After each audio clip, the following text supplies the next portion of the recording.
hi, and greetings, and welcome to the Aimless Adventure podcast. This is episode 20. Oh, wow. I think. Yeah, episode 19 never got posted on YouTube. We don't have video from episode 19. So I put our logo on it, and I can post it to YouTube. I just haven't yet, because it's kind of dumb. Well, you know. But you can catch episode 19, of course, on our Podbean channel, or iTunes, or Podcast Addict, or the podcast service of your choice. I just found out Google Play does podcasts, so we need to figure out how to link to Google Play, because they just started doing that. So, cool. But anyway, so we're back from Friday. We went to LeMons, the 24 Hours of LeMons. Now, what the 24 Hours of LeMons is in theory, an inexpensive car. Under $500 all told, except with the exception of safety equipment. Yeah, so brakes, you can spend tires. Brakes, tires, roll cage, fire suppression, your fire suit, your helmet, all that good stuff. So it's some $500 car. It's kind of a goofy racing series. It doesn't take itself too seriously, but it's something that most of us here have been interested in for many years. I started reading about it on Jalopnik way back in the day, and then they had a competitor, Chump Car, for a while, but I haven't seen anything that has happened with them. I think we could, if we got into it, BS enough that safety features don't count against the total, right? So say we pick like a Ford Pinto or something, an LS motor's got to be a little bit safer than the original Pinto engine, right? That's true. Could you ask your way out? I don't know if it's actually true, but I agree. But it's heavier. Yeah. It's not designed for the car. Still, it's a safer engine. Just engine to engine, it's safer. It's got more power, more shit to explode. Yeah, no, that sounds safer. Yeah. More to explode, but less likelihood of explosion. That's true. Critical failure on aluminum blocks a little more serious. But. I wonder if they even allow them in there. They're so famous for blowing up. Yeah, I don't know. Maybe they have a anti-grenade rule. Or maybe they require a fuel cell on a Pinto. Yeah. Since that was the rear bumper bracket would go through and spark.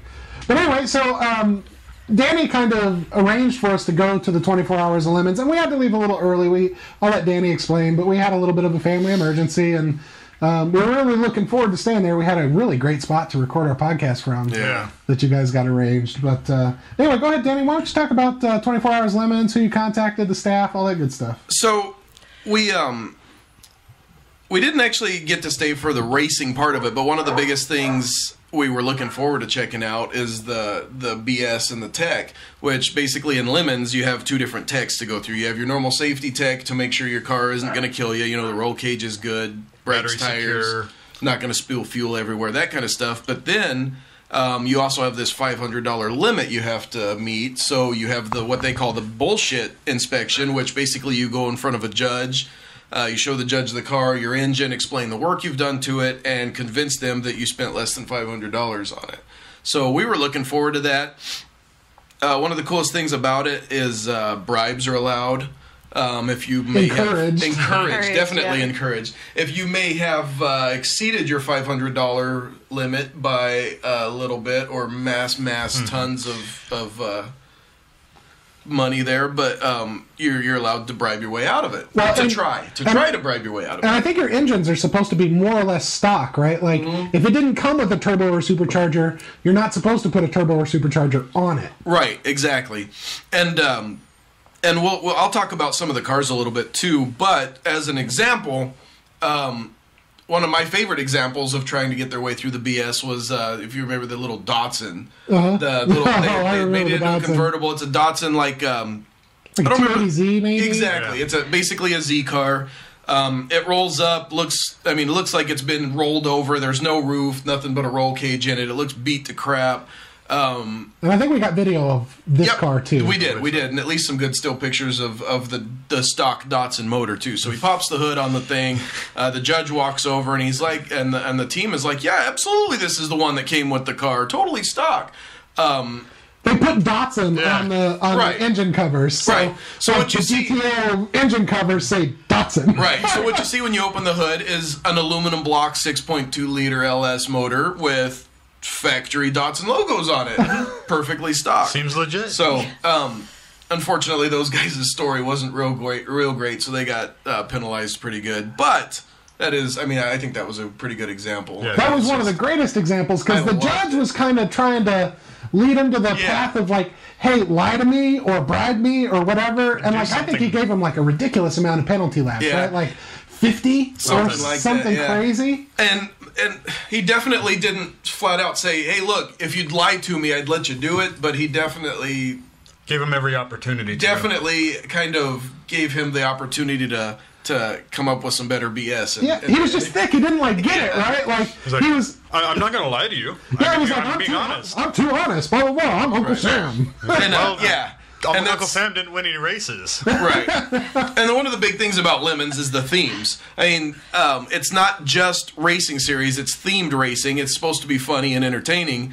And like this car in particular was painted like an American flag, and it had the Statue of Liberty and Uncle Sam driving around in it. So the themes were pretty awesome too, I thought. But there was what was it, the Super Troopers car that was that thing was amazing. It was a cool car. A bunch of guys dressed like the Super Troopers from the movie. They were driving a cop car, light bar and all, and if that was the Stormtrooper car, number 501. Yeah, Stormtrooper car. Yep, with a bunch of stormtroopers. Was there 5 of them? Something I think like that. with it when they went through inspection, all dressed up. So that was pretty awesome.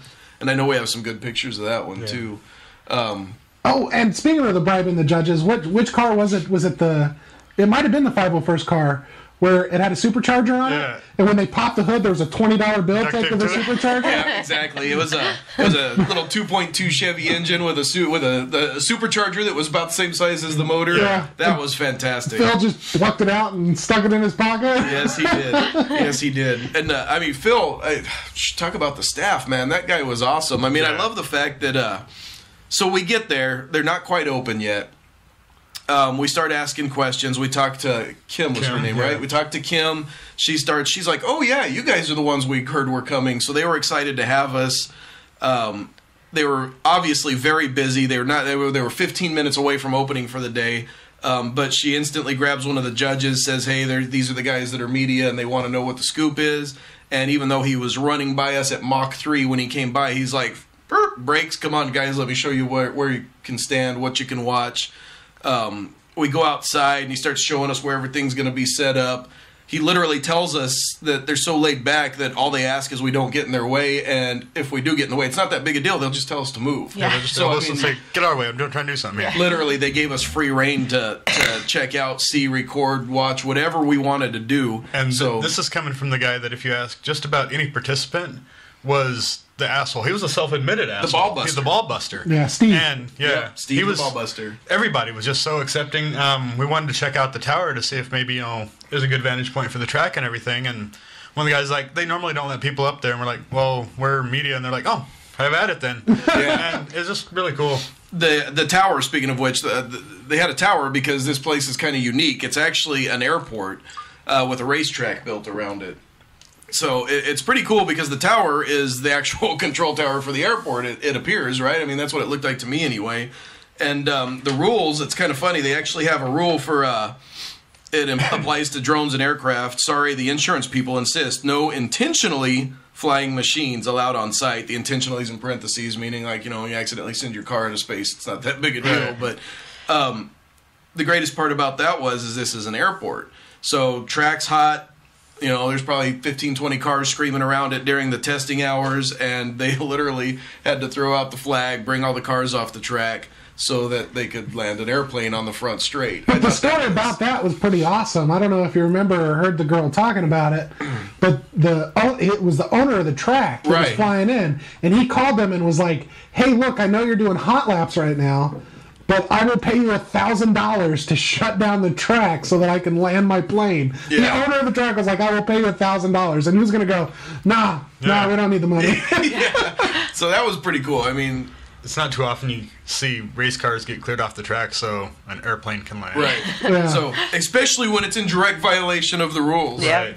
So I thought that was pretty good. Well, $1,000 goes a long way. Yeah, exactly. I'm pretty it's a heck of a bribe. I wonder if they spray painted the bribe logo on the plane. Oh, yeah. That was a pretty plane. I doubt it. Yeah. The bribe logo is cool too. The LeMons, the judges, when you bribe them, you actually get a badge of honor for the bribe.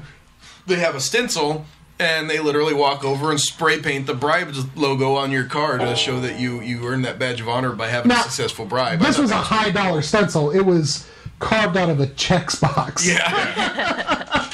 By hand, by the judge. By hand, by the judge, the night before the race. Exactly. It was pretty awesome. I mean, and you see some of those cars, the ones that have been around a while, they had, sometimes as many as, I think most I saw was 4 different badges, but they had the bribed badge spray painted all over the hood. Or how about the one that they were... Did the over-under? Yeah, they were... I don't remember which race team it was now, but two of the judges were sitting there talking about how long the car was going to last, so they just grabbed their can of spray paint and started painting their bets down the fender of the car. Was it the Toyota hybrid that, as far as we know, was not going to even... No, this one had paint on it. No, That's one, right. Yeah, it was white. I just don't remember which team. We got pictures of it. We can post it up, but I don't remember which one. But the Toyota hybrid, that's a whole other good story. Oh, that's a crazy car. And apparently it's competed several times. When we say Toyota hybrid, it wasn't a Prius. Yeah. That's not what we mean. Yeah. So... When we had no idea it was a hybrid when it first pulled up, and we were all trying to guess what it was because it's bare metal, has no paint, it's obviously had a rough life. We were kind of guessing that it might be a Toyota MR2 was kind of what we were leaning towards, but really had no clue. But the front end just looked off for that. But yeah, it didn't. The rear end looks sort of like it. Yeah, So, come to find out, it was partially a Toyota MR2, and the front half was a Corolla. And it had the running gear from both. It had a Corolla in the front with the transaxle, the engine, automatic transmission, everything. The rear end was the MR2 motor with the standard transmission. You look in the dash, 2 dash clusters, 2 shifters, 1 standard, 1 automatic. Yep. It was literally an all-wheel drive car, 2 engines, 2 transmissions. Not even the same kind of transmissions. So I got to thinking about that. We were saying, I wonder if the ratios would be hard to match up and if it would do any good. What if it was more for longevity? They just run it rear-wheel drive until that engine blows, put that one in neutral, run it front-wheel drive the rest of the race. That's possible. I didn't even think about that, yeah. I kind of wonder about that, but they would have had to run both engines at the same time to do that, because unless they had a special gear on that transaxle, because even to tow that vehicle, it has to have special equipment on it, because you can't tow a car in neutral that's automatic. Well, the rear was a standard. Right.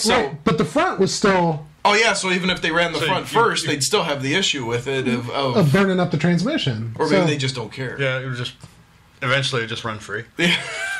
Yeah, so we never saw if they actually got to compete because they ended up having a crack in their fuel tank, and they were still working on it when we left. Yeah. But, yeah, there was... I agreed with them. JB welded and call it a day. Yeah, no kidding. If the judges aren't looking, why not?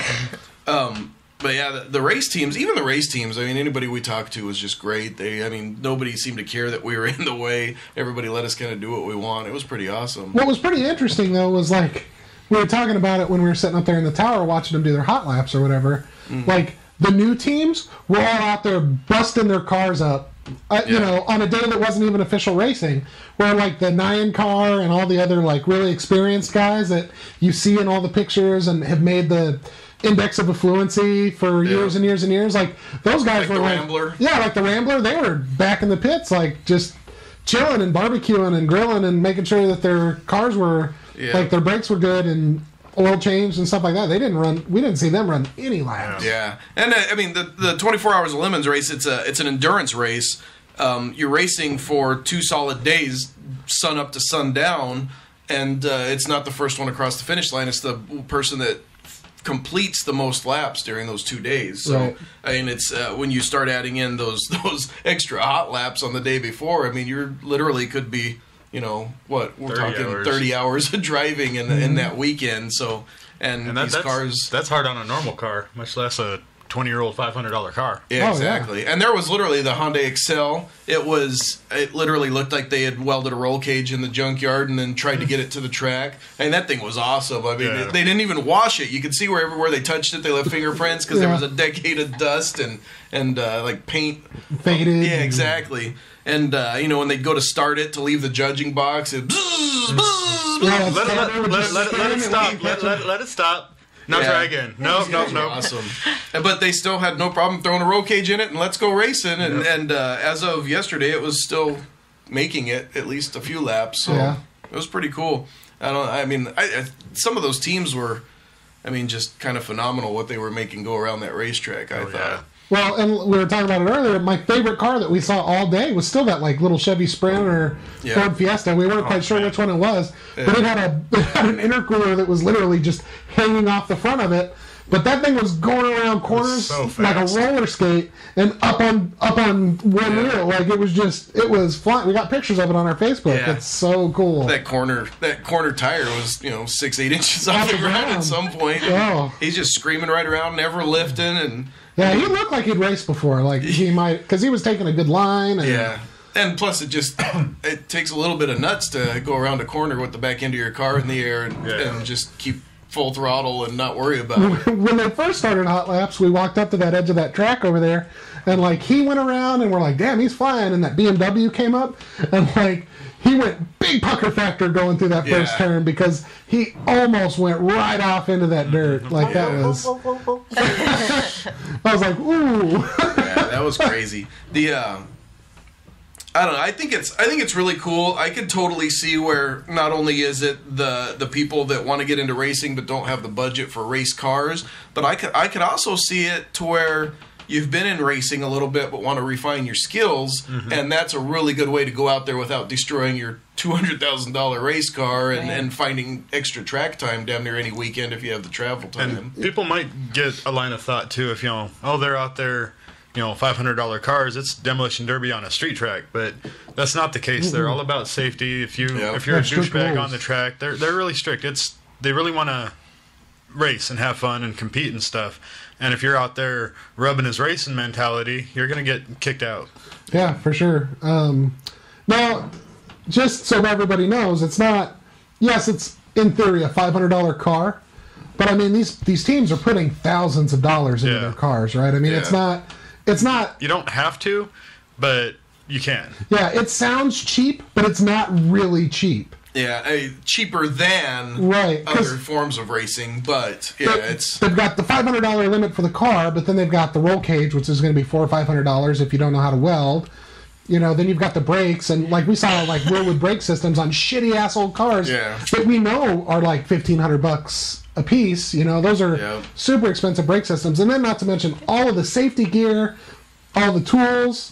Everything else that you're going to bring into that thing. Entering the car and each driver and then each pit person into the race. Yeah, the cost of actually racing was $400 a car and then $150 a person or something. Something like that, yeah. And then you got, just the fire suits alone. You got a 6-man team, and technically you don't have to have a fire suit for every individual person, but if you don't have a team full of the exact same size guys, then you do. Right. And, that would still get pretty pricey, and you have to have at least 3 of them, bare minimum, because when you're refueling, you have to have, whoever's driving and 2 people to fuel the car. Yep.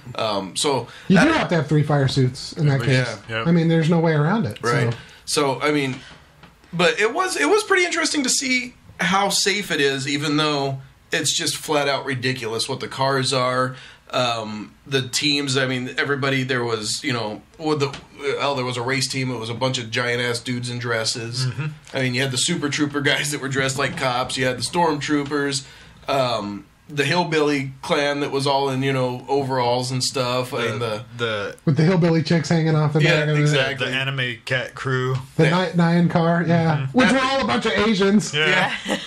With the incredibly annoying music playing 24/7, which the judges seem to think was fantastic. They had about 30 speakers on that car. You can't help but smile. Yeah, it was awesome. It's this weird, oxymoron or something, conundrum. Or the S10 straight out of 1992. I love that S10. Yeah. Seriously. With a couple of 15s in the bed. Yeah, and a mini truck would be one of my favorite things that we could compete. Oh yeah, absolutely. With all the 1990s fluorescent-ish colors, the bright blue and bright pink and purple and the teardrop-looking graphics and stuff. Oh, it was beautiful. The heartbeat of America. Great big fucking subs in the back. Yeah. The Thunder Chicken with the KFC bucket on the hood. Yeah, that was great. But on top of all that, you still have the safety is still hugely important. If you roll over your car, if it's your fault or not, you're automatically 86'd from the LeMons racing for a year. If it happens again, you're done forever. So, I mean, they take that stuff pretty serious. You're not allowed to touch. If two cars connect, they're both at fault. Yeah, it doesn't matter what happens, you're at fault. Somebody will be held more at fault than the other, but they're both coming in and getting yelled at and then punished for it.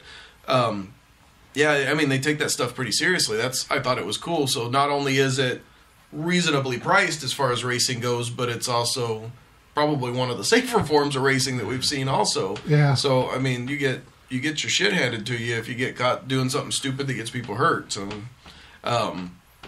yeah, the rules, as far as like getting in trouble, the punishments too. I mean, we didn't get a chance to see that I wanted in person. to see some of that. And, like, they have the douchebag driving rule. You know, you get caught driving like a douchebag, they're going to bring you into the pits and strap you to the roof of your own car and then make somebody else drive you around while you apologize to everybody at the racetrack through a megaphone, and you can't start racing again until your apology's accepted. That's pretty awesome. Yeah. They were bringing back a new rule for this track. If you got caught doing something wrong, they wanted to punish you. They had the relay punishment where they dump a box of, I think it was, 10 or 12 relays into a bucket. One of them is bad, and you have to find the non-working one before you can start racing again, and however long you take to find it is how long you're punished for. So stuff like that. I think that's pretty cool. Yeah. And then, I mean, those are fun, but they also get to the point where if you're driving dangerously and stuff, you just get flat taken off the track, and there's pretty much no entertainment value in that. So, I mean, they do keep it pretty safe the whole time, too. I thought that was pretty interesting. The rules, I printed out the rules and I have a couple of them highlighted because, like I said, the LeMons races, I mean, it seems to be a lot more about entertainment than racing, realistically. I mean, it's a lot of fun, the themes and the cars, and like they had the one car that was done up like the devil. You know, they told him he had ran his theme too long. And if he came back with that theme again, they were going to basically dock him a bunch of laps. He had to come up with a more interesting theme before he came back. So, I mean, that stuff's pretty cool, I think. Yeah, they told him he can stay devil, but just pick a different devil or something. Yeah, I thought that was pretty cool. But, like, one of the first rules, organizers' decisions are final. If you don't like it, tough. Get your own race. Yep. Pretty simplistic. Refunds, there are none. Forget it, ain't gonna happen. You get zip, squat, nada. Can't get your act together, tough nuts. T-boned on lap 1, listen to the crickets. Abducted by space aliens, boo-hoo. L-Ron J ran you over in the RV, then you shouldn't have been. Oh, wait a minute, that one might actually be our fault. That's awesome. I mean, I dare you to find racing rules in any other league of any type of automotive sport anywhere that's that interesting. There's 3 different classes, A, B, and C. Basically, it's speed for one. In a Class A is the fastest cars on the track, and then down from there. But it's also how they feel the likelihood of you actually finishing. Mm-hmm. You know, if they think you have a good car and you might actually make the race, then you're going to be Class A. If your car is shit and they don't expect you to get very far, you're going to be Class C because you're going to be dead before it matters, kind of thing. So, driver skill, too. I mean, if you're a team that has won several times, even if you roll in a bucket of crap, they might put you in a higher class just because they know you're skilled racers. So the other thing they were saying, if you've won several times, is that they will give you penalty laps for being the winners. Being good, yeah. Yeah. If you're too good, they penalize you. If you're too bad, they're penalize you. If you're too mediocre, they're going to penalize you. Nice. So, I mean, I think that's just cool. But I don't know about you guys, but I still thought that one of the coolest things about it was just how awesome the staff was. I mean, even though it was like 600 degrees out there, like when they were doing the BS tech inspection, and even the guy that was doing the actual tech inspection, I mean, they never, even towards the end of the day when they'd been doing it for hours, they never let off. They were still funny, cracking jokes, making it, even if the car was failing and they had to send them out of there, they were doing it with a smile and cracking jokes about it at the same time. So yeah, for sure. I mean, that's big to me. But I got an idea. Actually, I just had an idea for the next time we go. What's that? Because we talked about just camping out at the racetrack with all the race teams, which I think is a good idea. Me too. But for the podcast or whatever, we should set up like a kiddie pool. Nice. Because it's so hot out there and shit. Yeah, it'll definitely have to be a daytime thing, because, man, did the temperature change when the sun starts setting. Have you guys been paying attention to their Facebook and Instagram and stuff the last couple of days? Did you see that right after we left, they found a giant-ass diamondback right up in the campground? Did they really? Yeah, that bad boy was like 3 inches in diameter. Man. I wonder who strapped it to their roof. Yeah. The dumpster car. They had a BMW done up like a waste management trash truck, and then they posted up the story on it was that they totaled it by hitting a dumpster, so they decided to make it into a trash truck. Yep. It was pretty cool. They did a really good job, too. What was up with that BMW that came through? It was like a 1985, 5 Series. With the giant V8 Then it had the M5 motor in it. You're like, really? Yeah. They didn't get any penalty laps either. And I was like, you've got to be kidding me. Yeah, they popped the hood and we're like, holy crap, that is a large engine. I loved it. Didn't phase fill at all. Yeah, I loved when they came through and that it was a rookie team with a Miata, and they hadn't really screwed with it. It was pretty much stock.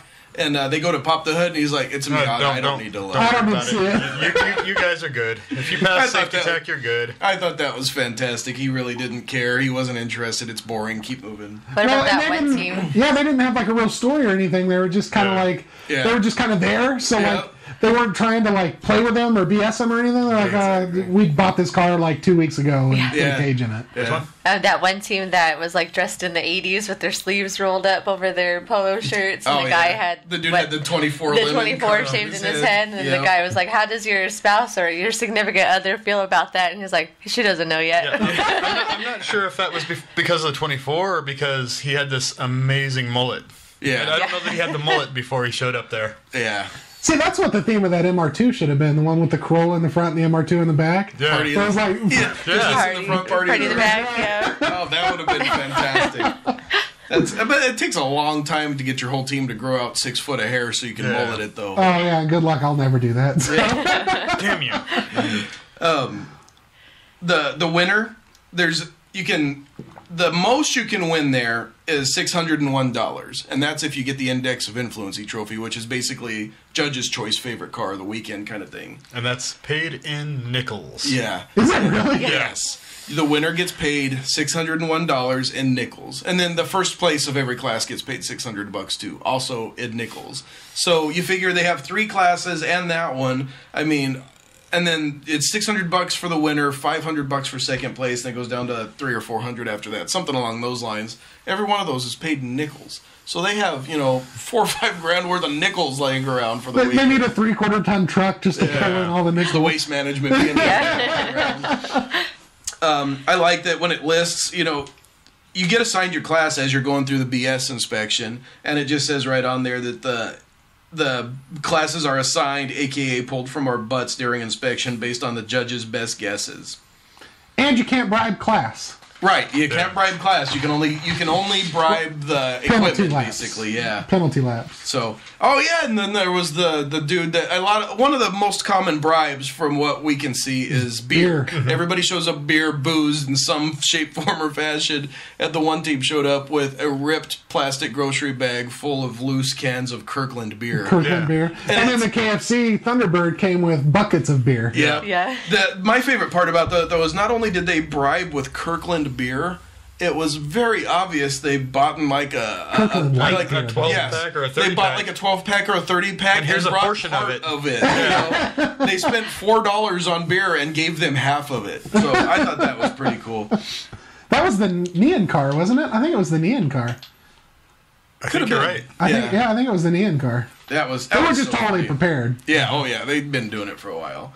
There was, we saw a guy coming from the valley that had a black Monte Carlo. They had literally they'd bought it like 3 weeks before the race. They had just started it, just finished it. I mean, the paint on it was still damp. They hadn't put numbers on it yet, and they were just showing up. So I mean, it was pretty cool too. I mean, they'd rushed through it, but they had like 3 weeks of time invested into that thing.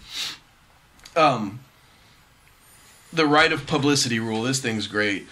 You and your let's see here. Where does it start? You and your brilliant pity utterances may be photographed, recorded, or otherwise reproduced and reused whenever or wherever the heck organizers like, including but not limited to television, internet, magazines, radio, CinemaScope epics. CinemaScope epics. Cave paintings is also listed on there. So you won't get pity for it. There you go. You won't get a penny for it unless somebody sees it and buys you a cup of coffee. If you're not comfortable with that, wear a Mexican wrestler mask or stay home.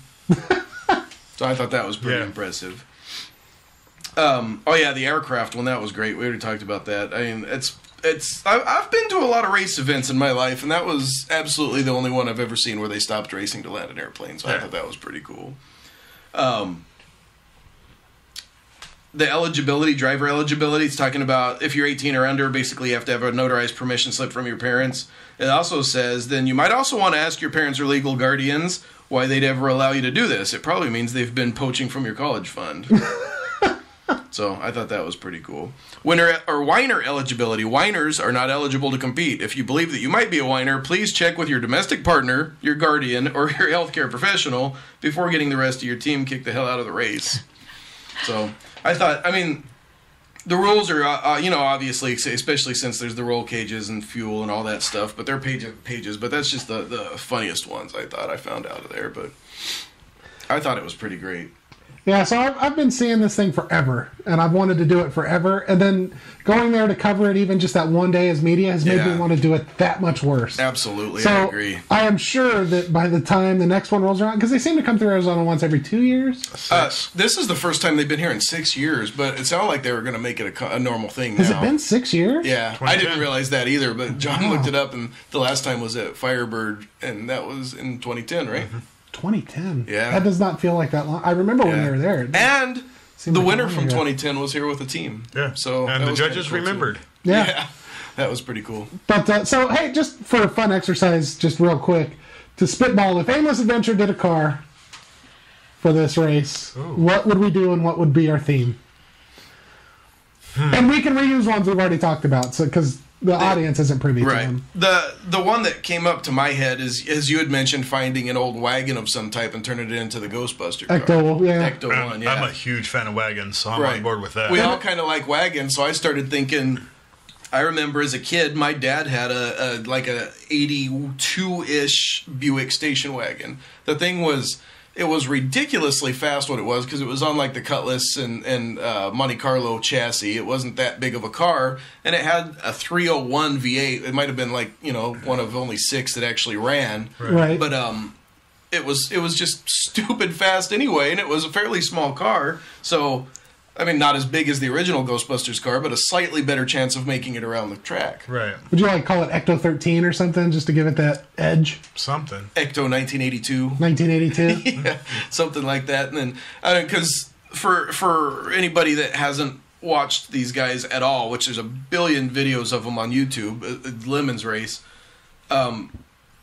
it's also the only one that I know of that allows you to do ridiculously stupid stuff to the car on the outside that could actually fall off. Yeah. I mean, they don't make you strip all the chrome off or anything like that, which is cool in itself. But I mean, like there was the devil car with the giant bull horns. There was the Asian themed anime car that had 12 racks of 6x9s. The neon car. Racks of speakers on the roof.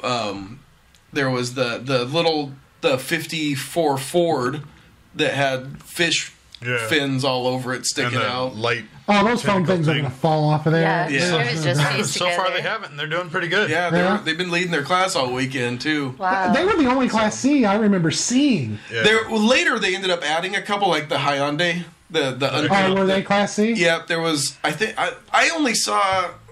I think there was a third one that I finally remember seeing, but yeah, very few. So yeah, he was saying they put a Z-Tech motor in it, so a motor from a Focus. So yeah, they showed a picture of it online. I didn't see it in person when we were there, but they showed a picture of it online. So. I don't remember him popping the hood on that one. But. I don't either. I don't either at all, but they showed a picture of it on the Facebook or Instagram page.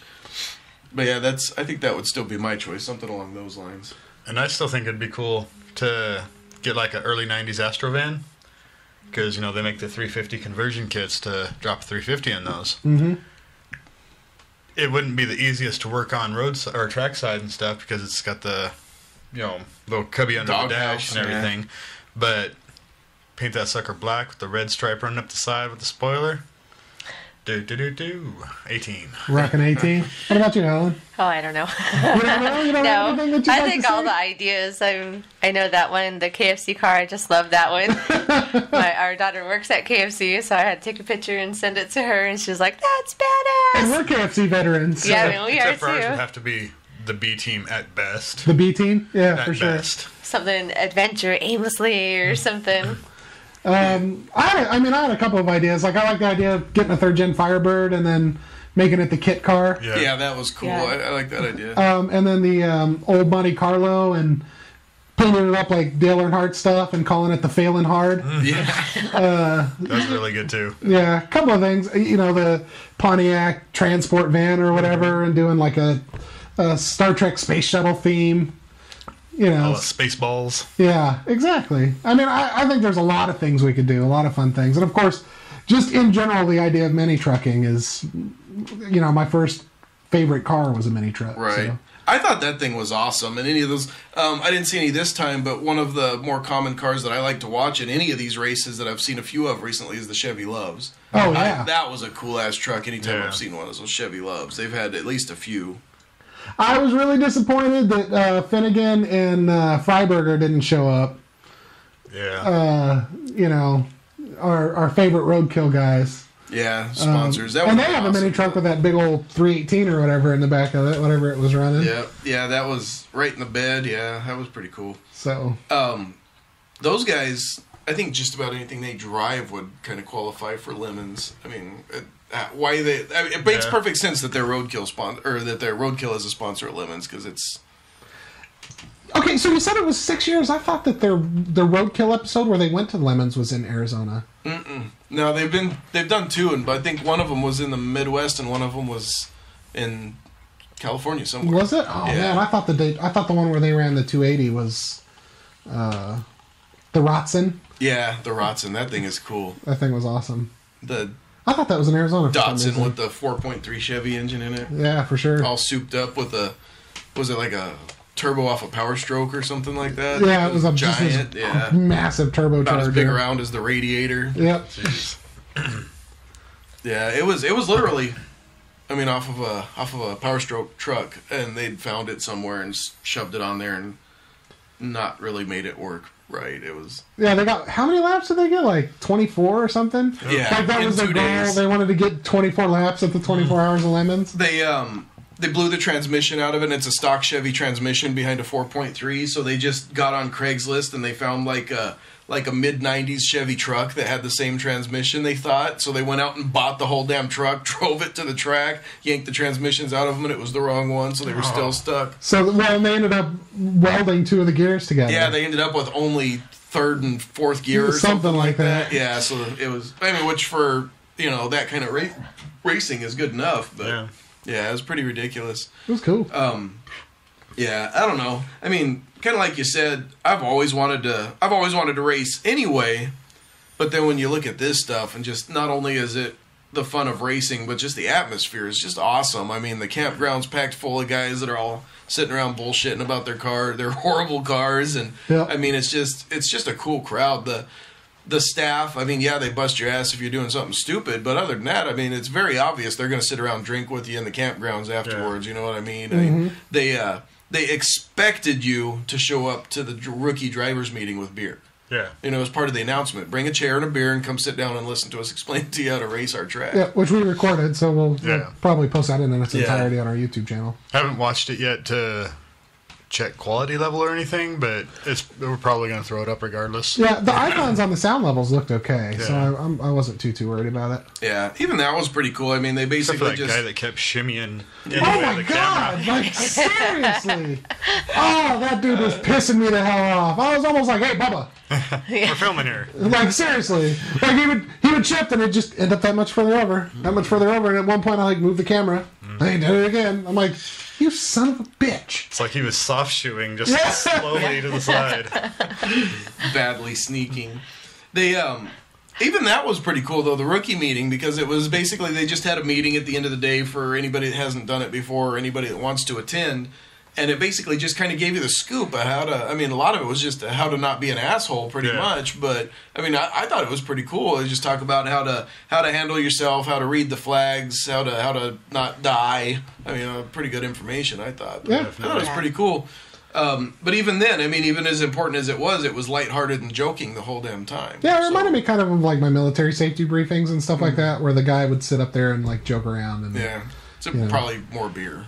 Yeah. Yeah, definitely more beer. Well, a couple of times when we deployed, there was beer involved, but that's not officially. Yes. I thought, I mean, a lot of those guys, you could definitely tell the difference between the guys that had been there and the guys that were brand new, but all of them, I mean, even the ones that were nervous as shit and going through it for the first time, did not mind us being in their way and taking a billion pictures and stuff at all. So I thought that was really cool. Yeah, everybody was awesome. I know, unfortunately, we didn't get to see any actual racing, but what was your guys' favorite part? Oh, I love that tower, man. I could sit up in that tower. Even if there weren't cars going around that track, I could sit up on that deck they had up there, drink beer, Heck yeah. Smoke a cigar or whatever, and just, like, chill out up there, like, until the sun was well behind the horizon. Yeah. Even without the track being there, anywhere you look from our seat, it was beautiful. just beautiful view, and Yeah. the weather was just about perfect. If you had a little bit of shade or a little bit less wind, it couldn't have been better. Yeah, I could have lived there. Not only were we sitting in an airport control tower to watch racing, but I mean, you look across and you could see both sides of the racetrack from where we were sitting, and then right beyond that was a bunch of cattle. I thought that was pretty great too. So I mean, they were feet away from the side of the track. They gave a briefing in the drivers' meeting about all the wildlife that you're going to encounter on the track. I thought that was pretty interesting too. But Rattlesnakes, I guess. Yeah, that too. What about you, babe? No, I think that was my favorite part too. Sitting up there, tower? just looking, just watching it. Just chilling. Yeah.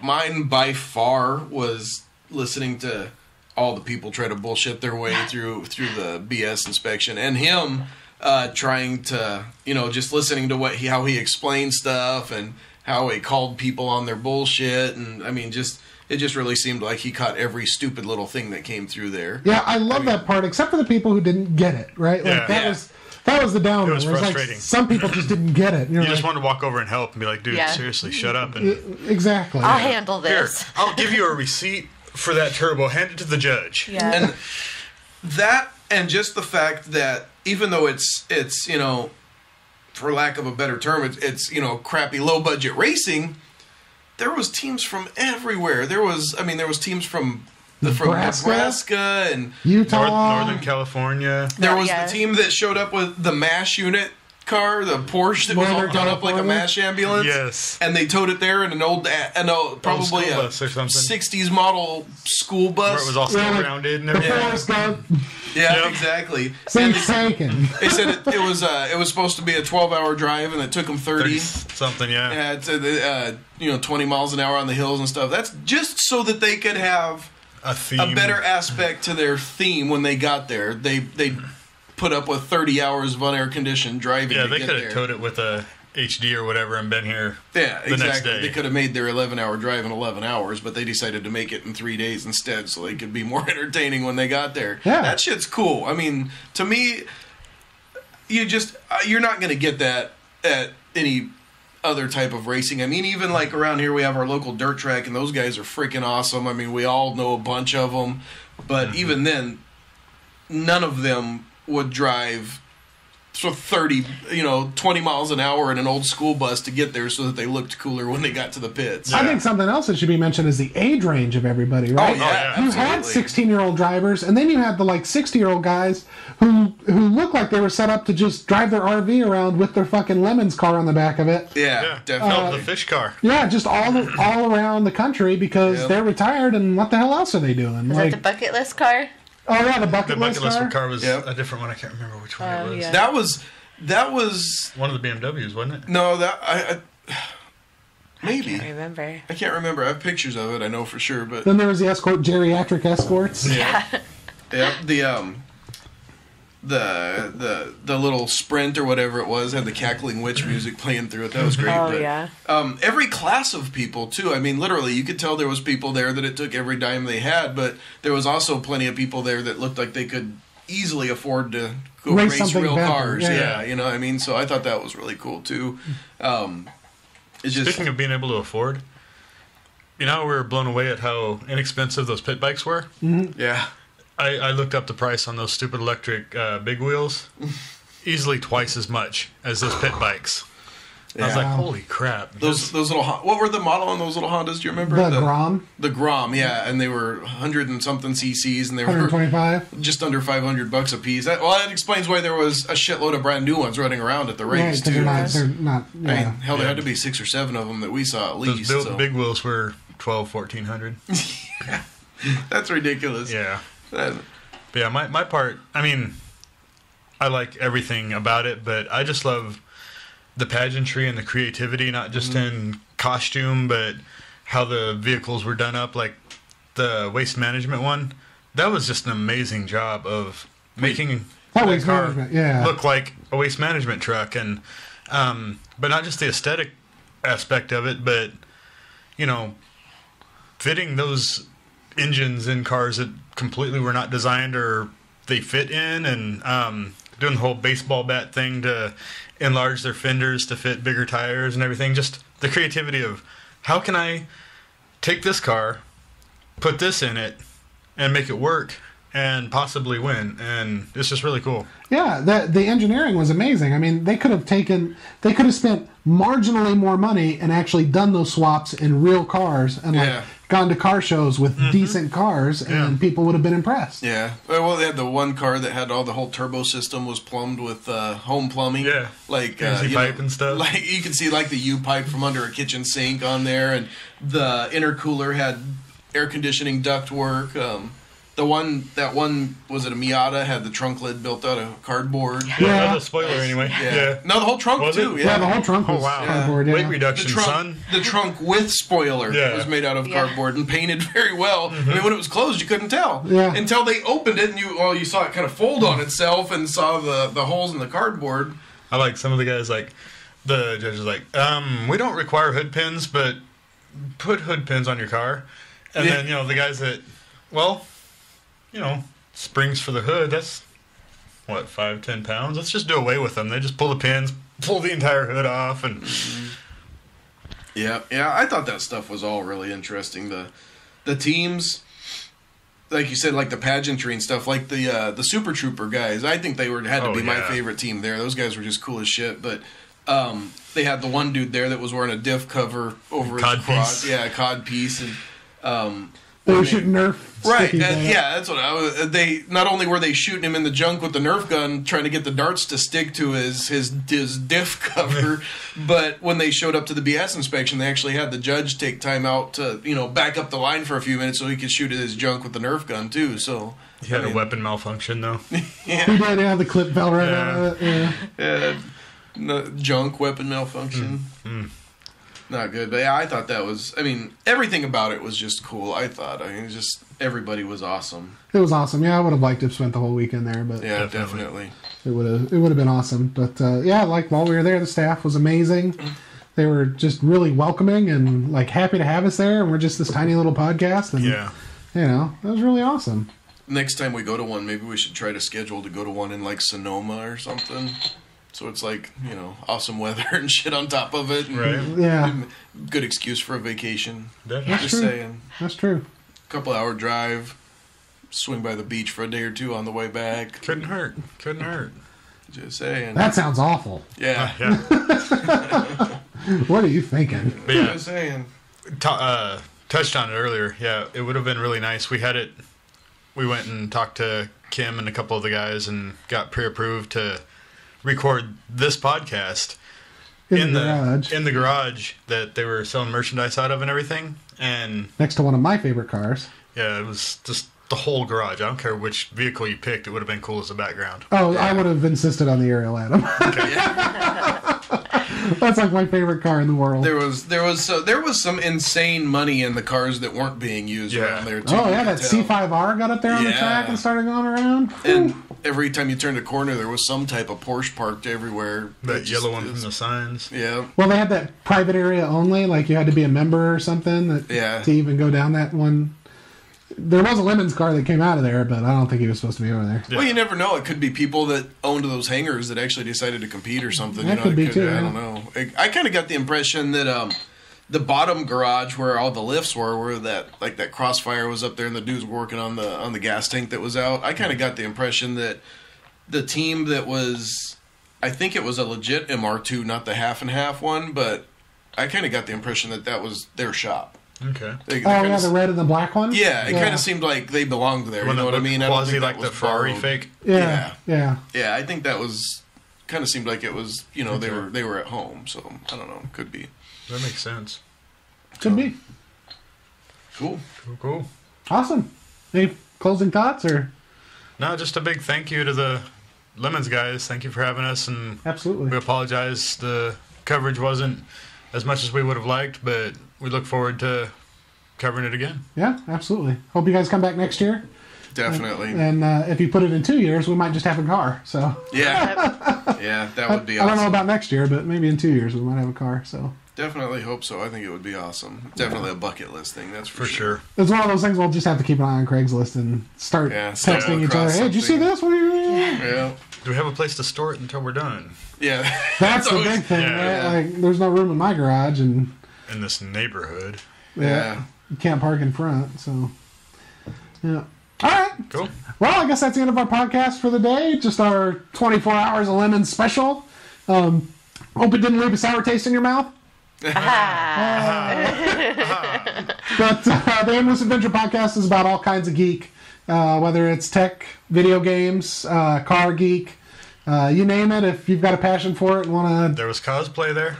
There was, cosplay, toys, all that good stuff. So not your typical geek nerd, but, even us gearheads, we love it all. So absolutely. Thank you all for joining us, and we'll have our next... Nice.